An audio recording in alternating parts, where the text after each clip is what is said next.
Library, my name is Nicole and I'm here to guide you through a safe and beneficial workout, performer Pilates workout if you have back pain or back problems, okay? So I know it's a little bit tricky when you have back problems, so we're going to work on a sequence of exercises that's going to help you improve that core, improve that posture, and making sure you can do an exercise safely without hurting your lower back. Let's get started.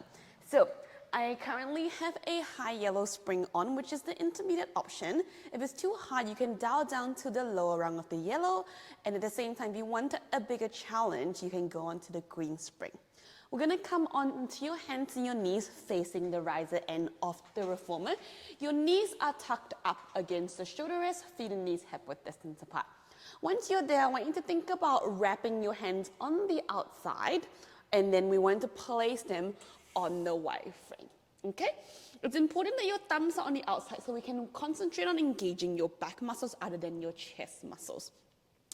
From here, walk your hands just one step forward so they're slightly in front of your shoulders. Push your chest away, lengthen the back of your neck, tuck your chin. Tuck your ribs in and making sure you're in a nice neutral spine. You're gonna take a deep breath in here. We're going to keep your knees up against the shoulder rest. You're going to use your upper back to pull yourself forward, thinking about cueing from your pinky. And then once you're ready, breathe out, just slide them back. We're going to do a few here to get used to this movement, really working on tucking that ribcage in, pushing those hands down against the white frame, pushing your chest away from the floor as you pull yourself forward, squeezing your upper arms towards the side of your chest. Breathing in, reset. Breathing out, let's pull again. Well done. So once you pull yourself forward, as your shoulder starts to lead to be stacked over your wrist, I almost want you to think about pulling the shoulder blades back towards your glutes, tuck your ribs in, and making sure you clear that chest.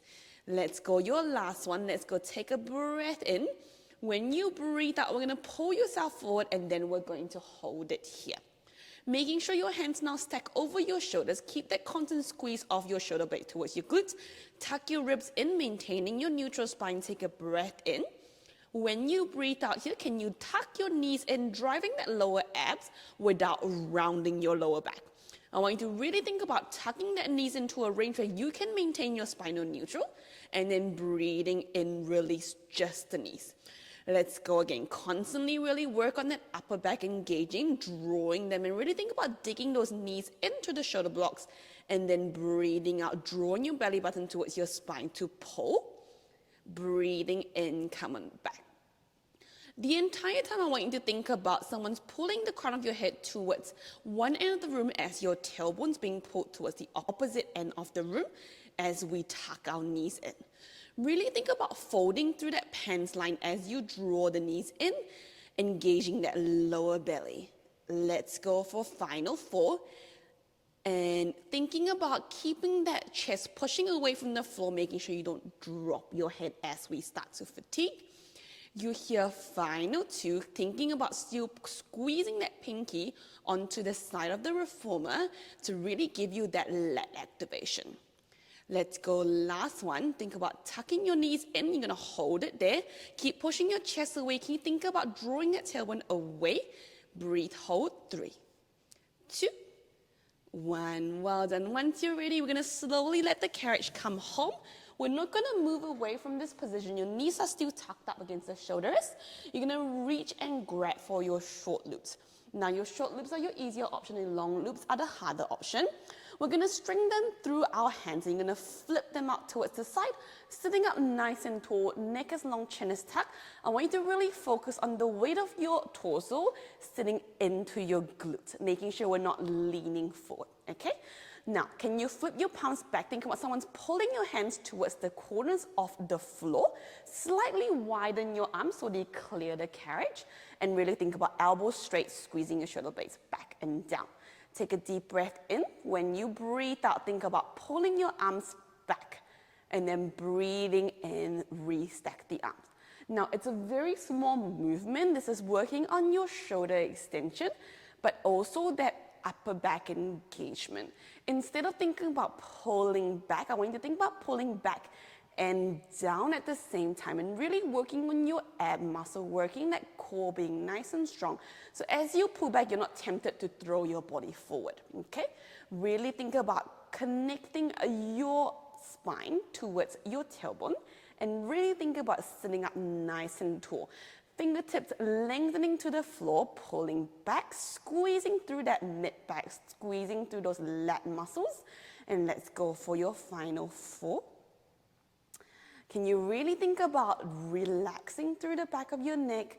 Think about your back of your neck just staying long and tall, collarbones nice and open as you pull back. Last 2. All right, team. Last one, we're going to pull it back, and then I want you to hold back here. Keep that constant tension in your hands. Your carriage stays nice and still now. We're just going to widen those arms out to a range where you can maintain the carriage nice and still. Breathe out, squeezing your upper arms towards the side, engaging those lats muscle where it connects up towards shoulders, and then breathing in, widen up again. Really working on holding that tension in your mid-back through those back of your arms as you work on widening, and then breathing out, pull and close in, open those collarbones. Let's go last 2 here, really feeling your back muscle and the back of your upper arm working. And your last one, and then breathing out, squeeze and pull. Well done. Once you're there, you're going to release your tension. We're going to work on your final move here for your mid-back, okay? So now we're going to create a little bit of incline forward. So you're going to still stay sort of seated on your heels. You're just going to lift yourself up so your glutes are slightly hovering off your heels. So you have to work on stabilizing through that core. That hinge forward comes naturally. Lift your chest, pull your shoulder blades back. So we make that nice, beautiful diagonal line. Keep your rib cage tucked in so you will work on stabilizing through your core as we work on your mid-back, okay? We're going to hold on to the knots for more tension. Bend your elbows, pull it to your side. Upper arm stays nice and still. We keep that 90 degree of your elbow. Take a deep breath in, and as we breathe out, we're going to pull back. Good. And then breathing in, come back. Well done. So really working on that upper arm squeezing in towards the side and keeping your upper arm nice and still to really get that mid-back effect. If you're not maintaining the upper arm nice and still by your side, you're just going to be working on triceps, and that's kind of good but not necessarily beneficial for lower back issues, okay? So the reason why the theme of this workout, you're going to feel that we're going to be doing a lot on your mid-back and a little bit through your abs to work on that lower back issue, okay? So what we're trying to do is sometimes when you have back issues, a lot of times the problem's coming from obviously that core muscle is not being strong enough, but we can't necessarily hammer into those muscles without taking effect of other parts of your body as well, like the next door neighbor, the mid-back, okay? So here we're thinking about how to strengthen and mobilize and create stability through your upper back, while you're also constantly maintaining that stability in your lower back. Let's go final 2 here. Squeeze, upper arm staying nice in control by your side. And your last, we're gonna pull back, and we're just gonna hold it there. Think about lifting that chest. If you can lift that bum off just that little bit more, hinge forward, just that little bit more, hold for 3, 2, 1, well done.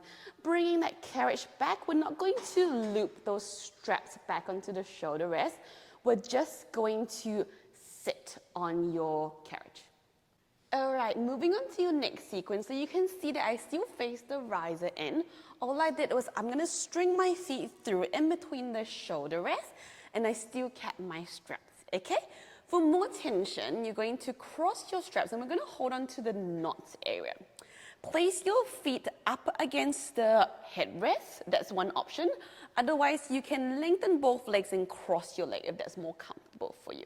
Okay? So let's go sitting up nice and tall. Really get the spinal neutral. Arms nice and long. Now, the important bit is to keep the upper arm in line with that shoulder to really work on all complex of your abdominals. Arms nice and long. I'm going to take a deep breath in. Breathe out. Tuck your tailbone under. And we're going to start to curl down. And you're in a final range where you can hold. Take a deep breath in here. Breathing out, think about drawing your rib cage in towards your front of your hips as you slowly curl yourself up. Think about really rocking back on that sit bones, and then when you're finishing, sitting up nice and tall. Let's go again. Tuck your tailbone under, curling down. So we're working on that abdominal muscle complex now, but we're also working on that spinal movement. Let's go, breath in here, and then breathe out. Slowly restack, really feeling like you're inching up one vertebrae at a time. Thinking about your movement as you go down and come back up. Let's really think about tucking under and curling down. We're moving on to spinal flexion. So lumbar flexion, lower back flexion. And I know if you have a back problem, this is probably one of those things that you're more fearful about. Bending your back and hurting your back again. But there's nothing bad about bending your back. It's just more of we're constantly in that forward lumbar flex position that we don't really know how to control that movement, or we're mainly overusing those movements, okay? So this is a really good one to think about. Instead of a forward flexion, like cueing from the top to the bottom, we're gonna start off with that tuck under from your tailbone. So you're tucking and curling down, you're encouraging that spinal flexion coming from your tailbone and your lumbar spine. Hold it, but then when you come up, you really wanna think about curling in, to really think about crunching in through your rib cage and your abdominals to slowly pull yourself back up. So when we're training that lumbar flexion movement, you're encouraging the movement to come from your abdominals to help protect that spine, okay? Keeping the arms up at 90 degrees in line with your shoulders is a good way to really get those upper abdominal muscles to come into play as well. You're here for another 2 more, okay? And always think about when you curl down to create a backstop with your legs. So push down with your legs, the back of your legs, to any surface that your legs are touching at the moment, and then breathing out to come back out. Keep pushing down those legs to come up. So if you're not pushing down, creating that nice firm backstop with your legs, you're always going to keep sliding back. So we're not really encouraging that stability through that pelvis. So really think about that for your final one. You're gonna hold it at the bottom in the range where you can hold. Straighten those arms. And let's hold here for 5, 4, 3, 2, and 1. Curl yourself back up. Sitting up nice and tall. Well done. For your final one, we're just going to curl down to a halfway point that you feel really comfortable in, and your back is absolutely fine, okay? So let's think about tucking your tailbone under. We're gonna curl down to a range where you can hold, and we're going to stop there. When we hold this curl, you really want to think about encouraging the ribs drawing down towards your hips to get that abdominal complex to work hard for you, okay? Arms staying nice and long. Let's go. Take a deep breath in, sitting nice and firmly on both sit bones. We're going to breathe out to rotate, really encouraging those obliques to come into play. Breathe in, lengthening the arm back in front of you, and then breathe out. Let's go to your other side. I want you to think about your rotations only coming from your trunk and not from your lower body. So you really want to think about that backstop again. So as we're rotating towards one end, to stop the legs from coming from you, can you think about sitting nice and firm on your sit bones? Really planting those glutes down onto your carriage as you really think about opening out through that side of your body. Breathing in, lengthen those arms. Let's go again. When we rotate through one side, can you think about reaching nice and long with your other side to create even more rotation through that trunk without encouraging that pelvis rotation?